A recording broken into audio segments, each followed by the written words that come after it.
Para naman sa ating balitang nakaka-good vibes, talaga nga namang iba ang high school life. Sa classic song nga ni Mega, inilarawan itong exciting at kay saya. Lalo na kung pag-uusapan ng puppy love, siguradong kilig to the bones ang mararamdaman. Halina, balikan ang ganyang klaseng pakiramdam.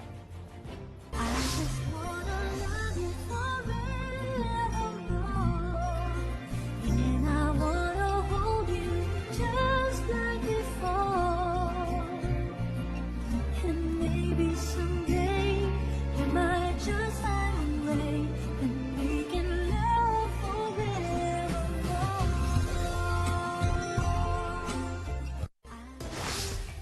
Kung kayo ay may kwentong kakaiba, mga kwento ng pag-ibig o storya ng inspirasyon at pag-asa, maaari niyo itong ibahagi. Sumali sa ating Facebook group na Balitang A to Z, panoorin ang replay ng ating programa at sundan ang ating social media pages. Hanapin ang Balitang A to Z.